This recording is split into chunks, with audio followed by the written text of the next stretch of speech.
తెలుగు కథా పారిజాతాలు శ్రోతలకి నమస్కారం. ఈరోజు చదవబోయే కథ గోదావరి నవ్వింది. రచనా పఠనం ఎంఆర్వి సత్యనారాయణమూర్తి.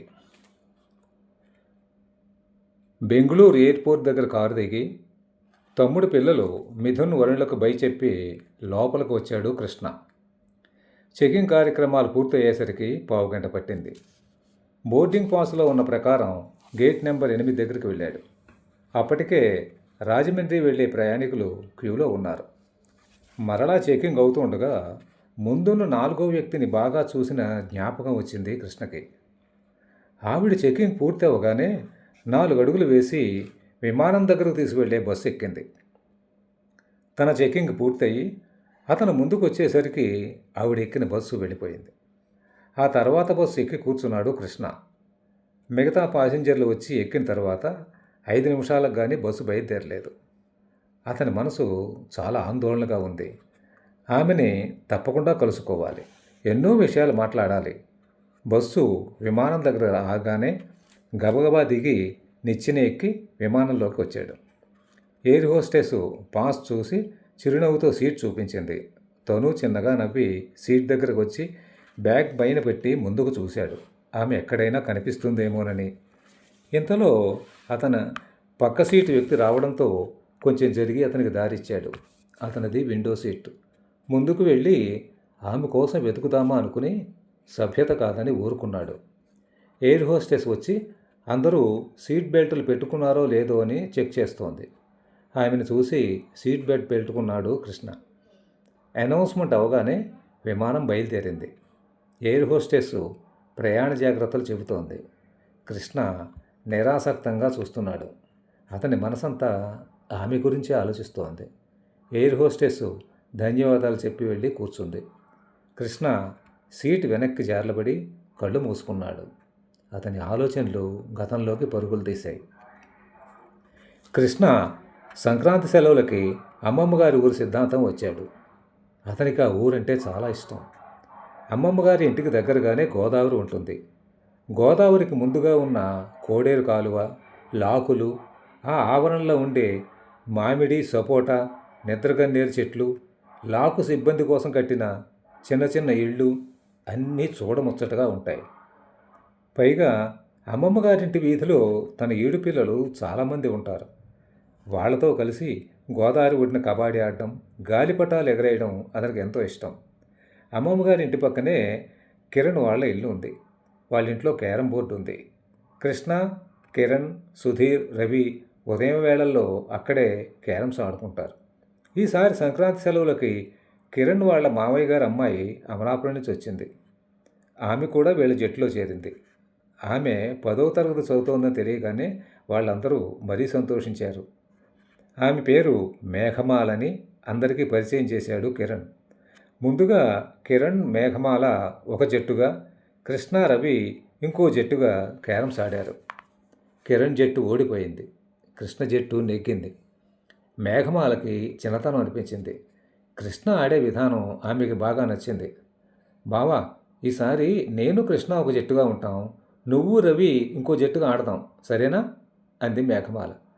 అలాగే అన్నాడు కిరణ్. రవి, కిరణ్ ఎంత జాగ్రత్తగా ఆడినా కృష్ణ, మేఘమాల జట్టే నెగ్గింది. హే, నేను నెగ్గాను అంటూ చప్పట్లు కొట్టి థ్యాంక్ యూ కృష్ణ అని కృష్ణకి షేక్ హ్యాండ్ ఇచ్చింది మేఘమాల. కృష్ణ ఒళ్ళు ఒక్కసారిగా జల్లుమంది. జీవితంలో మొదటిసారి ఒక అమ్మాయి షేక్ హ్యాండ్ ఇవ్వడం అతన్ని చాలా ఆనందపరిచింది. చిన్నగా నవ్వి ఊరుకున్నాడు కృష్ణ. సంతోషంతో మెరుస్తున్న మేఘమాల కళ్ళు అతనికి తెల్ల కలువలను గుర్తు తెచ్చాయి. అప్పుడు పరిశీలనగా చూశాడు ఆమె పెద్ద కళ్ళని. అవును, తన స్కూల్లో ఆడపిల్లకి అంత పెద్ద కళ్ళు లేవని అతనికి గుర్తుకొచ్చింది. కిరణ్ వాళ్ళ అమ్మగారు పిలవడంతో మేఘమాల లోపలికి వెళ్ళింది. అప్పుడే వచ్చాడు సుధీర్. వాళ్ళు నలుగురు మళ్ళీ క్యారమ్స్ ఆడటం మొదలుపెట్టారు. కాసేపటికి 4 ప్లేట్లలో జంతికలు తెచ్చి వాళ్ళకి ఇచ్చింది మేఘమాల. ఆటకి కాసేపు విరామం ఇచ్చి జంతికలు తినడం మొదలుపెట్టారు. మేఘమాల తన ఎడం చేతిలో జంతిక పెట్టుకుని ఒక్కో పలుకు జాగ్రత్తగా తీసుకుంటూ తింటోంది. మేఘ, కృష్ణ బొమ్మలు బాగా వేస్తాడు తెలుసా అన్నాడు కిరణ్. అలాగా అన్నట్లు కళ్ళు పెద్దవి చేసి కృష్ణకేసి ఆశ్చర్యంగా చూసింది మేఘమాల. ఆ కళ్ళని మరోమారు చూసి ముచ్చటపడ్డాడు కృష్ణ. మొన్న ఆగస్టు 15కి వాళ్ళ స్కూల్లో జరిగిన డ్రాయింగ్ కాంపిటీషన్లో కృష్ణకి ఫస్ట్ ప్రైజ్ వచ్చిందిట నిన్న చెప్పాడు అన్నాడు కిరణ్. ఓ వెరీ గుడ్ అంది మేఘమాల కృష్ణకేసి తిరిగి. సమాధానంగా చిన్నగా నవ్వాడు కృష్ణ. 12 గంటల వరకు క్యారమ్స్ ఆడి ఎవరి ఇళ్లకు వాళ్ళు వెళ్ళిపోయారు. సాయంత్రం 4 గంటలకు గాలిపటాలు తీసుకుని గోదావరి ఒడ్డుకు వచ్చారు కిరణ్ బృందం. వాళ్లతో మేఘమాల కూడా వచ్చింది. కిరణ్ గాలిపటం ఎలా ఎగరవేయాలో మేఘమాలకు వివరించాడు. మేఘమాల ఎంతో ఉత్సాహంగా తన గాలిపటం ఎగరేసింది. గాలిపటం పైకి వెళ్తూ తోక ఊపుకుంటూ ఆకాశంలో ఎగురుతుంటే చిన్నపిల్లలా ఆనందపడింది. కృష్ణ తన గాలిపటం ఎగరేస్తున్నా ఆమెకేసే చూస్తున్నాడు. గాలికి ఆమె మొహం మీద ముంగురులు అలవోకగా కదలడం, మొహం మీద చిరు చెమటలతో బంగారం ప్లేటు మీద తెల్లని ముత్యాలు మెరుస్తూ ఉంటే ఎలా ఉంటుందో అలా కనిపించింది మేఘమాల మొహం అతనికి. ఒరే కృష్ణ, నీ గాలిపటం పల్టీలు కొడుతుంటే చూడవేంటి అని రవి ప్రశ్నించడంతో తన చూపు మరల్చుకొని తన గాలిపటాన్ని సరైన మార్గంలోకి తీసుకొచ్చాడు కృష్ణ. 1 గంట గడిచాక అందరూ గోదావరి రేవులో ఉన్న పెద్ద రావి చెట్టు కింద కూర్చున్నారు. నెమ్మదిగా చీకటి పడుతోంది. లంకలో మేతకు తీసుకువెళ్ళిన పశువుల్ని గోదావరిలో దింపి అవి ఈదుకుని వస్తూ ఉంటే రైతులు వాటి వెనకే ఈదుకుంటూ వస్తున్నారు. లంకలో కూలి పనికి వెళ్ళిన వారు నావ ఎక్కి తిరిగి సిద్ధాంతం రేవుకు వస్తున్నారు. వాళ్ళందరినీ పరిశీలనగా చూసింది మేఘమాల. అబ్బా, పల్లె జీవనం ఎంత అందంగా మనోహరంగా ఉంటుంది అని అనుకుంది. 4 రోజులు గడిచాక కృష్ణ బాల్ పెన్తో వేసిన మేఘమాల చిత్రాన్ని ఆమెకిచ్చాడు. అది చూసి మేఘమాల చాలా సంతోషించింది. అలా వారి మధ్య పరిచయం పెరిగి స్నేహంగా మారింది. సంక్రాంతి సెలవులు అవగానే కృష్ణ శివపురం వెళ్ళిపోయాడు. మేఘమాల అమలాపురం వెళ్ళింది. 10వ తరగతి పూర్తి కాగానే కృష్ణ శివపురం కాలేజీలో, మేఘమాల అమలాపురం కాలేజీలోని చేరారు. సంక్రాంతి సెలవులకు ఇద్దరూ సిద్ధాంతంలో కలుసుకోవడం, ముచ్చట్లు చెప్పుకోవడం జరిగింది. ఇంటర్మీడియట్ 2వ సంవత్సరం పరీక్షలు అవగానే మరలా ఇద్దరూ సిద్ధాంతంలో కలిశారు. మిత్రులందరూ తర్వాత ఏం చదివితే బాగుంటుందో చర్చించుకుంటున్నారు. కిరణ్, రవి తాము బీటెక్ చదువుతామన్నారు. సుధీరు టీచర్ ట్రైనింగ్కి వెళ్ళి ఉపాధ్యాయుడిగా జాబ్ చేయాలని ఉందని అన్నాడు. నీ సంగతి ఏమిటి కృష్ణ అడిగాడు కిరణ్. బీఎస్సీ చదివి ఆ తర్వాత ఫిజిక్స్లో ఎంఎస్సీ చేయాలని ఉంది అన్నాడు కృష్ణ. ఓ, నువ్వేం చేద్దామనుకుంటున్నావు మేఘమాలని అడిగాడు కిరణ్. ప్రస్తుతం బీఎస్సీ చదివి ఆ తర్వాత ఎంఎస్సీయా లేక బీఎడ్కి వెళ్ళాలా అన్నది ఆలోచిస్తాను అంది మేఘమాల. ఆ రోజు అందరూ కలిసి సినిమా చూశారు ఆనందంగా. ఆ తర్వాత రిజల్ట్స్ వచ్చాక కిరణ్ ఎంసెట్ రాసి రాజమండ్రి కాలేజీలో బీటెక్లో చేరాడు. రవి తాడేపల్లిగూడెంలో కాలేజీలో బీటెక్లో చేరాడు. సుధీరు రాజమండ్రిలో టీచర్ ట్రైనింగ్లో చేరాడు. యథాప్రకారంగా కృష్ణ శివపురం కాలేజీలో బీఎస్సీలో చేరితే మేఘమాల అమలాపురం కాలేజీలో బీఎస్సీలో చేరింది. కాలం వేగంగా నడుస్తోంది. కృష్ణ, మేఘమాల డిగ్రీ ఫైనల్ ఇయర్కు వచ్చారు. సుధీరు టీచర్ ట్రైనింగ్ పూర్తి చేసుకుని జిల్లా పరిషత్ సెలక్షన్ కోసం చూస్తున్నాడు. కిరణ్, రవి బీటెక్ చదువులతో చాలా బిజీగా ఉన్నారు. ఆ సంవత్సరం సంక్రాంతికి కిరణ్, రవి సిద్ధాంతం రాలేదు. కృష్ణ, సుధీరు, మేఘమాల ముగ్గురే కలుసుకున్నారు. సుధీర్ ఇల్లు నడిపూడి వెళ్ళే దారిలో ఉంటుంది. ఆ రోజు అతను రాలేదు. కృష్ణ, మేఘమాల ఇద్దరే గోదావరి ఒడ్డుకు వెళ్ళారు. సాయంకాలం ఒక్కో పడవ జనాలతో లంకల నుంచి వస్తోంది. ఇద్దరూ కబుర్లో ఉండగానే చీకటి పడింది. కృష్ణ, నువ్వు ఎప్పుడైనా వెన్నెల్లో గోదావరిలో పడవలో వెళ్ళావా? చాలా బాగుంటుందని అంటారు అడిగింది మేఘమాల కృష్ణని. ఆమె ప్రశ్నకి ఆశ్చర్యపోయాడు కృష్ణ. ఆమె గోదావరిలోని నీళ్లకేసే చూస్తోంది. లేదు మేఘమాల, నేను రాత్రిళ్ళ పడవలో వెళ్ళలేదు అన్నాడు నెమ్మదిగా కృష్ణ. కృష్ణ, నాకు వెన్నెల్లో గోదావరిలో పడవ ప్రయాణం చేయాలని ఉంది. మా కిరణ్ కూడా లేడు అని ఒక క్షణం ఆగి, మనిద్దరం వెళ్దాము, నువ్వు ప్లాన్ చేయగలవా? ఆశగా అడిగింది మేఘమాల. ఆమె అలా అడిగేసరికి కాదనలేకపోయాడు కృష్ణ. 2 నిమిషాలు ఆలోచించాడు. రేపే పౌర్ణమి, రేపు గోదావరి చాలా బాగుంటుంది కూడా, తప్పకుండా వెళ్ళాలి. మేఘమాల అడిగిన చిన్న కోరికని తను తీర్చాలని గట్టిగా నిశ్చయించుకున్నాడు. అయితే ఇద్దరూ కలిసి రాత్రివేళ పడవలో తిరుగుతామంటే పెద్దవాళ్ళు ఒప్పుకోరు. గుడి దగ్గర ప్రోగ్రాంలు జరుగుతున్నాయి, వాటికి వెళ్తున్నామని చెప్పి ఇంటి దగ్గర నుండి బయటపడాలి. తన మనసులోని మాట మేఘమాలకు చెప్పాడు కృష్ణ. ఆమె వెంటనే ఆనందంగా ఒప్పుకుంది. గోదావరి ఒడ్డున ఉన్న వీధి లైటు కాంతి ఆమె మొహం మీద పడి సంతోషంగా వెలిగిపోతున్న మేఘమాల మొహం మరింత అందంగా కనిపించింది అతనికి. ఆ రోజు గుడి దగ్గర హరికథ ఉంది. అక్కడికి వెళ్తున్నామని చెప్పి ఇద్దరు బయటకు వచ్చారు. హరికథ దగ్గర కాసేపు ఉండి తర్వాత నెమ్మదిగా గోదావరి ఒడ్డుకు వెళ్ళారు. కృష్ణ అప్పటికే మాట్లాడి ఉంచిన పడవ దగ్గరికి వెళ్ళి పడవ ఎక్కారు. ఒక పావుగంట సేపు పడవలో గోదావరి మీద తిరిగారు. పైనుండి వెన్నెల గోదావరి నీళ్లలో పడి కొత్త అందాలు విరజిమ్ముతోంది. నిండు చంద్రుడు మెలమెలా మెరిసిపోతున్నాడు. గోదావరి నీళ్లమించి వస్తున్న చల్లని గాలి ఇద్దరి మీనుల్ని స్పృశించి ఒక వింత హాయిని కలిగించింది. ఎగువకు వెళ్ళిన పడవ తిరిగి సిద్ధాంతం వైపు మరలింది. కృష్ణ, గోదావరి అవతల ఒడ్డున కాసేపు కూర్చుందామా? అడిగింది మేఘమాల. అలాగే అని పడవవాడితో అవతల ఒడ్డుకు పోనిమ్మని చెప్పాడు కృష్ణ. 5 నిమిషాల్లో పడవ గోదావరి అవతల ఒడ్డున ఆగింది. ముందు కృష్ణ దిగి మేఘమాలకు చేయి అందించి ఆమె దిగడానికి సాయం చేశాడు. ఒక పావుగంటలో వచ్చేస్తాం, ఇక్కడే ఉండు అని పడవవాడికి చెప్పి ఇద్దరూ ఇసుకలో నడుచుకుంటూ వెళ్ళారు.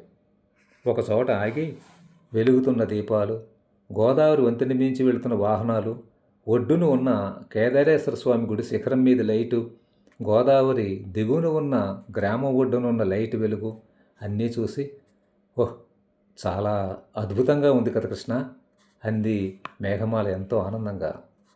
అవును, చాలా బాగుంది మేఘమాల అన్నాడు మనస్ఫూర్తిగా కృష్ణ. అతని మనసు చాలా ఉద్విగ్నంగా ఉంది. ఒక అందమైన అమ్మాయితో వెన్నెల్లో షికారు అతను ఎన్నడూ ఊహించలేదు. 4 అడుగులు వేసి ఒకచోట కూర్చుంది మేఘమాల. ఆమె దగ్గరే కృష్ణ కూర్చున్నాడు. ఆకాశంలో చందమామ చాలా అందంగా కనిపిస్తోంది మేఘమాలకి. గోదావరి వెన్నెల్లో మెలమెలా మెరిసిపోతోంది. గోదావరి మించి చల్లని గాలులు సుకుమారంగా ఇద్దరినీ తాకుతున్నాయి. మేఘమాల పరవశంతో కోని రాగం తీయసాగింది. కృష్ణ ఆమెకేసి తిరిగి, ఒక పాట పాడు, నీకు పాటలు బాగా వచ్చునని కిరణ్ చెప్పాడు అని అన్నాడు. అతని మాటలకు ఆమె కళ్ళతోనే చిన్నగా నవ్వింది. వెంటనే పాడడం మొదలుపెట్టింది. పాట పాడుమా కృష్ణ, పలుకుతే నెలలుకున్నటుల, మాటలాడుమా ముకుంద, మనసు తీరగా. పాట పాడుమా కృష్ణ, పలుకుతే నెలలుకున్నటుల, మాటలాడుమా ముకుంద, మనసు తీరగా. కృష్ణ ఆమె గొంతులోని మాధుర్యానికి ఆశ్చర్యపోయి ఆమెకేసి అలా చూస్తూ ఉండిపోయాడు. అరమోట్పు కన్నులతో తాదాత్మ్యంతో మేఘమాల అలా పాడుతూ ఉంటే గోదావరి గాలి కూడా సున్నితంగా కదులుతూ ఆమెకి వింజామర వీస్తున్నట్లుగా తోచింది కృష్ణకి. 5 నిమిషాలకి ఆమె పాట పూర్తి చేసింది. కృష్ణ చప్పట్లు కొట్టి ఆమెను అభినందించాడు. మేఘమాల, లలిత గీతం కూడా ఎంత మధురంగా ఉంటుందని నాకు ఈరోజే తెలిసింది. నువ్వు చాలా అదృష్టవంతురాలివి. భగవంతుడు నీకు చాలా మంచి కంఠాన్ని ఇచ్చాడు అన్నాడు కృష్ణ. కృష్ణ, నాకు యమునా తీరంలో కృష్ణుడి మీద పాట పాడాలని ఎప్పటినుంచో కోరిక. అది ఎప్పటికి తీరుతుందో. అయినా గోదావరి తీరంలో పౌర్ణమి రోజున నిండు వెన్నెల్లో తనివి తీరా పాట పాడే అదృష్టం నువ్వు నాకు కలిగించావు. నాకు చాలా చాలా ఆనందంగా ఉంది కృష్ణ. నీ మేలు నేనెన్నడూ మర్చిపోలేను. థ్యాంక్ యూ కృష్ణ అని ఆనందంగా అతని చేతిని తన చేతిలోకి తీసుకుని కృతజ్ఞతలు తెలిపింది మేఘమాల. చల్లని వెన్నెలలో వెచ్చని ఆమె కరస్పర్శ అతన్ని ఒక్క క్షణం వివసుణ్ణి చేసింది. ఆమె కేసి ఆరాధనగా చూశాడు. నువ్వంటే నాకు చాలా ఇష్టం మేఘమాల అని చెప్పాలనుకున్నాడు. కానీ ఆ మాటలు గొంతు దాటి రాలేదు. 10 నిమిషాలు అక్కడే కూర్చుని ఎన్నో కబుర్లు చెప్పుకున్నారు. మేఘమాలే ముందుగా లేచింది. హరికథ పూర్తయ్యేలోగా గుడి దగ్గరికి వెళ్ళిపోవాలని అతని గుర్తు చేసింది. ఇద్దరూ మళ్ళీ పడవ ఎక్కి గోదావరి దాటి యువతలకు వచ్చారు. మేఘమాల చూడకుండా పడవవాడికి 500 ఇచ్చాడు కృష్ణ. నడుచుకుంటూ గుడి దగ్గరికి వచ్చి అందరితో పాటు అక్కడ కూర్చున్నారు. ఒక అరగంటకి హరికథ పూర్తవడం, ఎవరి ఇళ్లకు వాళ్ళు వెళ్ళడం జరిగింది. తర్వాత కృష్ణ ఏలూరులో ఎంఎస్సి చదవడం, మేఘమాల విశాఖపట్నంలో ఎంఎస్సి చదవడం జరిగింది. పరీక్షలు అయ్యాక సిద్ధాంతం వెళ్ళినప్పుడు కిరణ్ చెప్పాడు, మా మేఘమాలకి పెళ్ళి అయిపోయింది, భర్తతో బెంగళూరు వెళ్ళిపోయిందని. మేఘమాల నాన్నగారికి ఒంట్లో బాగుండకపోవడం వల్ల అర్జెంటుగా ఆమెకు పెళ్లి చేసేశారు అన్నాడు. 4 రోజులు ఉందామని వచ్చిన కృష్ణ ఆ రోజు సాయంత్రమే బయలుదేరి తిరిగి శివపురం వచ్చేశాడు. ఇన్ని సంవత్సరాల తర్వాత ఇప్పుడు బెంగళూరులో కనిపించింది మేఘమాల. అతని ఆలోచనలు ముగిసేసరికి రాజమండ్రి ఎయిర్పోర్ట్ వచ్చింది. విమానం దిగి లగేజీ పికప్ దగ్గర నుంచున్నాడు కృష్ణ. తన బ్యాగ్ తీసుకున్నాడు. కొంచెం పక్కగా నిలబడ్డాడు.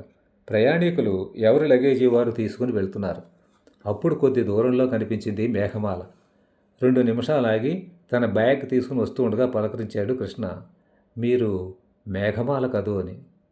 ఒకసారి తల పైకెత్తి అతన్ని చూసి ఎవరా అని ఆలోచించసాగింది. నేనండి, కృష్ణని, కిరణ్ ఫ్రెండ్ని అన్నాడు చిన్నగా నవ్వుతూ. అప్పుడు గుర్తుకు వచ్చింది ఆమెకి అతను ఎవరో. తను చిన్నగా నవ్వింది. అవును, మీరు చాలా మారిపోయారు అంది మేఘమాల. ఆమె మాటలకు కృష్ణ చిన్నగా నవ్వాడు. కుడి చేత్తో బట్టతలం తడుముకున్నాడు. ఇన్షర్ట్ చేసుకున్న బయటకు కనిపిస్తున్న చిరుబొజ్జను చూసి, అవును కదూ, 30 ఏళ్ల క్రితం ఉన్న రూపం ఎక్కడ, ఈ రూపం ఎక్కడ, చాలా మారాను అని సమాధానపరుచుకున్నాడు. ఇద్దరూ ఎయిర్పోర్ట్ బయటకు వచ్చారు. మేఘమాల, మీరు అమలాపురమేనా వెళ్ళడం అడిగాడు కృష్ణుడు. అవునండి, అమ్మకు ఒంట్లో బాగుండలేదట, చూడ్డానికి వచ్చాను అంది మేఘమాల. నేను మిమ్మల్ని అమలాపురంలో దించి నేను మా ఊరు వెళ్తాను అని ట్యాక్సీ పిలిచి ఆమె బ్యాగ్ కూడా అందులో పెట్టాడు కృష్ణ. 1 గంట గడిచేసరికి అమలాపురం వచ్చింది ట్యాక్సీ. మేఘమాలని వాళ్ళ ఇంటి దగ్గర దింపి వాళ్ళ అమ్మగారిని ఒకసారి పలకరించి శివపురం వచ్చాడు కృష్ణ. మర్నాడు కిరణ్కి ఫోన్ చేసి చెప్పాడు, కిరణ్, మీ మేఘమాల కనిపించిందని. కిరణ్ 1 నిమిషం మౌనం వహించాడు. తర్వాత చెప్పడం మొదలెట్టాడు. కృష్ణ, మేఘమాల జీవితం చాలా విషాదంగా మారిపోయింది. వాళ్ళ నాన్నగారికి ఒంట్లో బాగుండలేదని మేఘమాలని చక్రవర్తికి ఇచ్చి పెళ్లి చేశారు. వాళ్ళకు ఒక అమ్మాయి కూడా పుట్టింది. గత సంవత్సరమే ఆ అమ్మాయికి పెళ్లి కూడా చేశారు. మేఘమాలకి తరచూ అనారోగ్యం కలగడం, టెస్ట్ చేయిస్తే క్యాన్సర్ అని తేలింది. కొద్దిపాటి వైద్యం చేయించి మేఘమాలకు విడాకులు ఇచ్చేశాడు చక్రవర్తి. కూతురు కూడా తన వద్దకు రావద్దని చెప్పింది. బెంగళూరులో ఫ్రెండ్ ఇంట్లో ఉండి ట్రీట్మెంట్ తీసుకుంటోంది మేఘమాల. మా అత్తయ్యకి ఒంట్లో బాగుండలేదని తెలిసి చూడ్డానికి అమలాపురం వచ్చిందన్నమాట బాధగా చెప్పాడు కిరణ్. అతను చెప్పిన మాటలు వినగానే కృష్ణ మెదడు మొద్దుబారిపోయింది. ఇదేమిటి, మేఘమాల జీవితం ఎలా మారిపోయింది? అందుకనేమో వాళ్ళ ఫ్యామిలీ గురించి అడిగితే పొడిపొడిగా చెప్పింది. తన కష్టం చెప్పడానికి ఇష్టపడలేదన్న విషయం అతనికి అర్థమయ్యింది. ఆ రాత్రంతా కృష్ణ ఆలోచిస్తూనే ఉన్నాడు. సిద్ధాంతంలో కిరణ్ ఉంట్లే మేఘమాలతో కేరమ్స్ ఆడటం, మేఘమాలతో ఉన్న తన జ్ఞాపకాల్ని గుర్తు చేసుకున్నాడు కృష్ణ. ఆ రోజు గోదావరి ఒడ్డున ఎంత ఆనందంగా గడిపింది, ఎంత హుషారుగా ఉంది. ఆమె అద్భుతంగా పాడితే తను ఎంత పొంగిపోయాడు. ఆమంత అదృష్టవంతురాలు ఇంకొకరు ఉండరు అని భావించాడు. కానీ ఎలా జరిగిందేమిటి? సుఖ సంతోషాలతో సాగవలసిన ఆమె జీవన నౌక ఇలా సుడిగుండాల్లో పయనిస్తోందేమిటి? తను అభిమానించే మేఘమాలకి తను ఏం చేయలేడా? ఎలా? ఆమె సమస్యకి పరిష్కారం ఏమిటి? తెల్లవార్లు ఆలోచిస్తూనే ఉన్నాడు కృష్ణ. సమస్య పరిష్కారం సంగతి ఎలా ఉన్నా ముందు ఆమెకు ధైర్యం చెప్పాలి. నేనున్నానని భరోసా ఇవ్వాలి. అవును, అదే తన తక్షణ కర్తవ్యం అని నిర్ణయానికి వచ్చాడు కృష్ణ. ఉదయమే లేచి అమలాపురం వెళ్ళాడు కృష్ణ. అతను రాకని చూసి ఆశ్చర్యపోయింది మేఘమాల. రా కృష్ణ, ఎంత పొద్దున్నే వచ్చాయేమిటి అడిగింది మేఘమాల. లోపల గదిలోకి వెళ్ళి వాళ్ళ అమ్మగారిని చూసి వచ్చి హాల్లో కూర్చున్నాడు. ఆమె కేసు చూసి, రాత్రి కిరణ్తో మాట్లాడాను. నీ గురించి అన్ని విషయాలు చెప్పాడు. నా దగ్గర ఎందుకు దాచావు ఇవన్నీ? నన్ను పరాయివాడిగానే పొలుస్తున్నావా అన్నాడు ఆవేదనగా. అనుకోకుండా అతని కళ్ళలో నీళ్లు గెర్రిన తిరిగాయి. కర్చీఫ్తో కళ్ళు తుడుచుకున్నాడు. మౌనంగా తలదించుకుంది మేఘమాల. కృష్ణ, నా బాధ నేనే పడాలి కానీ ఇంకొకరిని ఇబ్బంది పెట్టకూడదని అనుకున్నాను, అంతే, అంతకంటే ఏం లేదు అంది తేలిగ్గా నవ్వుతూ. కానీ ఆమె నవ్వులో జీవం లేదని గ్రహించాడు కృష్ణ. కాఫీ తెస్తానని లోపలికి వెళ్ళింది. వెంటనే తన ఫ్రెండు శ్రీకాంత్కు ఫోన్ చేసి చాలా విషయాలు చెప్పాడు. మేఘమాల కాఫీ తేవడం చూసి ఫోన్ కట్ చేశాడు. కృష్ణకి ఒక కప్పు ఇచ్చి తను పాలు తాగుతూ, అవును, నిన్న ప్రయాణంలో నీ ఫ్యామిలీ గురించి ఏం చెప్పలేదు. మీ శ్రీమతి ఏం చేస్తున్నారు? నీకు ఎంతమంది పిల్లలు? ఆసక్తిగా అడిగింది మేఘమాల. లేదు, నాకు ఫ్యామిలీ లేదు, నేను సింగిల్ అన్నాడు కృష్ణ. అంటే అడిగింది విస్మయంగా. నేను పెళ్లి చేసుకోలేదు మేఘమాల అన్నాడు కాఫీ కప్పు టీపాయ్ మీద పెట్టి. అతని కేసి ఆశ్చర్యంగా చూసింది మేఘమాల. అలా అతని కేసి చూస్తూ ఉండగా ఆమెకి సమాధానం కూడా దొరికింది. వెంటనే దీర్ఘంగా నిట్టూర్చింది. టాపిక్ మార్చాలని సిద్ధాంతంలోని ఫ్రెండ్స్ గురించి మాట్లాడింది. పొడిపొడిగా సమాధానం చెప్పాడు. అతని దృష్టి అంతా శ్రీకాంత్కు చెప్పిన పని మీదే ఉంది. మేఘమాల, నీకు నేను ఉన్నాను. నీ కోసం ఏం చేయడానికైనా సిద్ధం. ఈ రోజుల్లో క్యాన్సర్ పెద్ద వ్యాధి కాదు. మంచి ట్రీట్మెంట్ తీసుకుంటే తగ్గిపోతుంది. నన్ను నమ్ము, అనునయంగా చెప్పాడు కృష్ణ. అతని మాటలకు మరోసారి దీర్ఘంగా నిట్టూర్చింది మేఘమాల. కృష్ణ, నా వ్యాధి ముదిరిపోయిందంటున్నారు. అయినా నాకు జీవించాలని అనిపించటం లేదు. కట్టుకున్న భర్తకి, కన్న కూతురికి నేను అక్కర్లేదు. ఇంకెందుకు నా జీవితం? ఆమె కళ్ళు జలజలా వర్షించాయి. అది చూసి కృష్ణ చెలించిపోయాడు. Control Meghamala, control. అది గతించిన గతం. దాన్ని పదే పదే గుర్తుకు తెచ్చుకుని బాధపడి నీ ఆరోగ్యం పాడు చేసుకోకు. ఇప్పటి నుంచి ఇది నీ జీవితం అనుకో.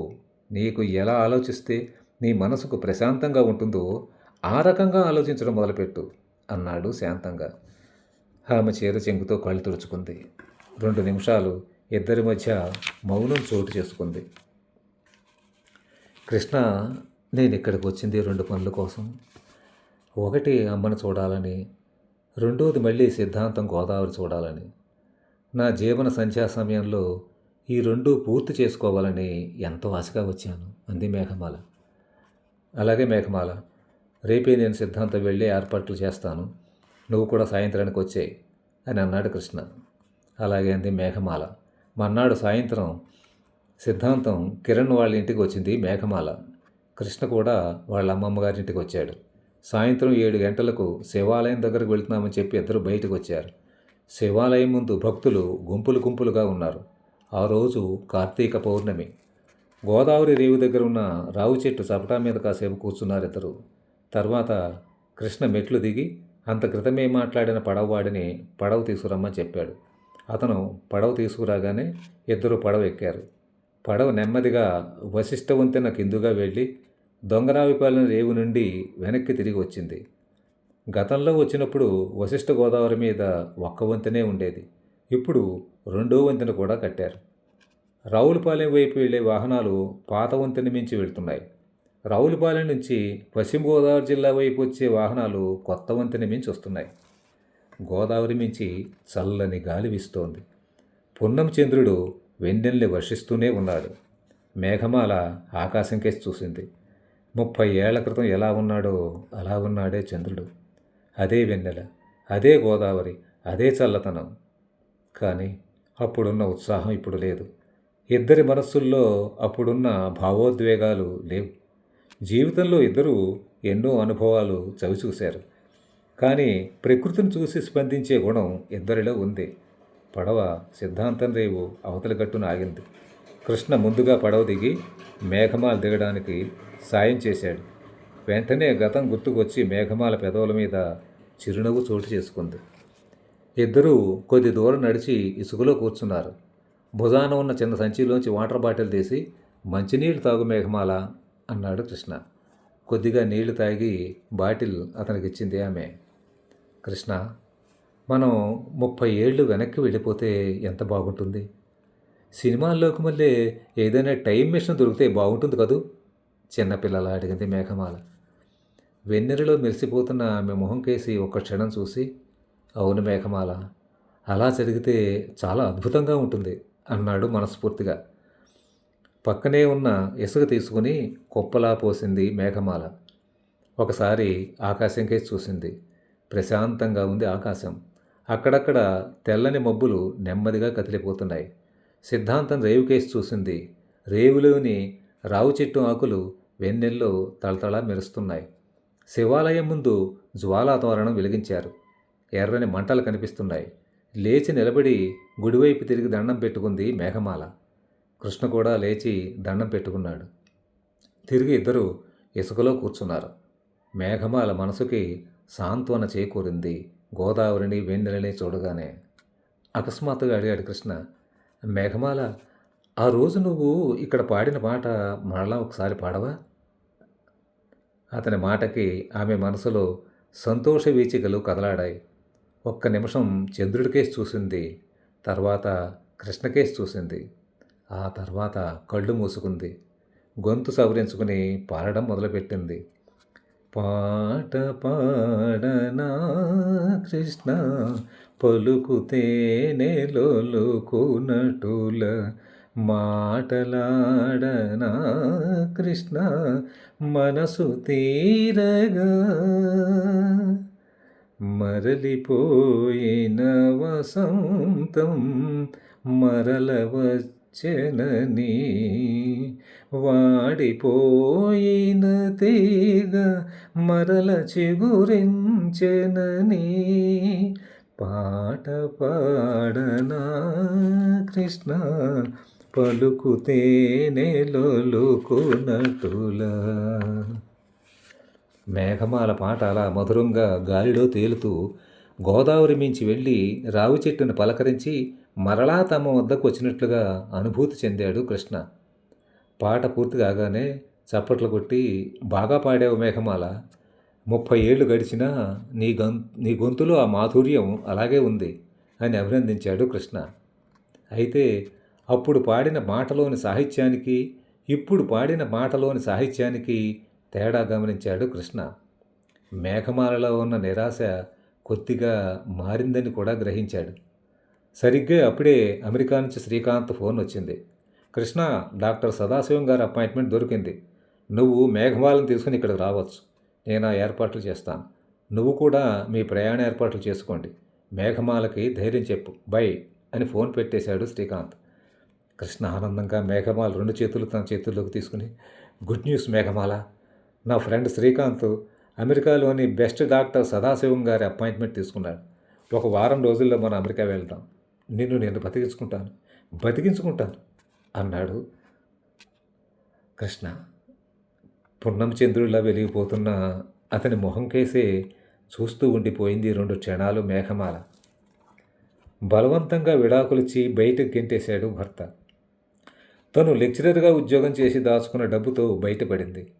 కూతురు ఇంటికి వెళితే, నీ రోగమ్మ అందరికీ అంటుకుంటుంది, అయినా నీకు చాకరీ చేయడానికి నాకు కుదరదు అని మొహం మీదే తలుపు వేసేసింది. తన ఫ్రెండ్ శ్రావణి ఇంట్లో ఉండి ట్రీట్మెంట్ తీసుకుంటోంది. కానీ తన అనారోగ్యం గురించి తెలిసిన వెంటనే రెక్కలు కట్టుకుని వాలిపోయాడు కృష్ణ. నేనున్నానని ధైర్యం చెప్పాడు. జీవితంపై ఆశ కల్పించాడు. ఎంత గొప్ప మనసు, ఎంత గొప్ప మనిషి. ఆమె కళ్ళు అప్రయత్నంగా నీటి చలములయ్యాయి. తన చేతుల మీద పడిన మేఘమాల కన్నీళ్లు చూసి చలించిపోయాడు కృష్ణ. తన చేతులు తీసుకుని ఆమె కన్నీళ్లు తుడిచాడు. అతని భుజంపై వాలి ఆమె దుఃఖపడుతోంది. 2 నిమిషాలు గడిచేసరికి ఆమె భారం తగ్గింది. Thank you so much Krishna అంది మేఘమాల. ఆమె గొంతులో తేడా గమనించాడు కృష్ణ. మేఘమాల, ఇది నా బాధ్యత అన్నాడు కృష్ణ. ఇద్దరూ లేచి పడవ దగ్గరకు నడిచారు. అతని ఎడమ చేతిలో ఆమె కుడి చేయి ఉంది. ఇద్దరూ పడవ ఎక్కారు. నిష్కల్మషమైన వారి స్నేహానికి, ప్రేమకి పున్నం చంద్రుడు ఆశీస్సులు అందించగా గోదావరి కూడా నిండుగా నవ్వింది. కథ సమాప్తం.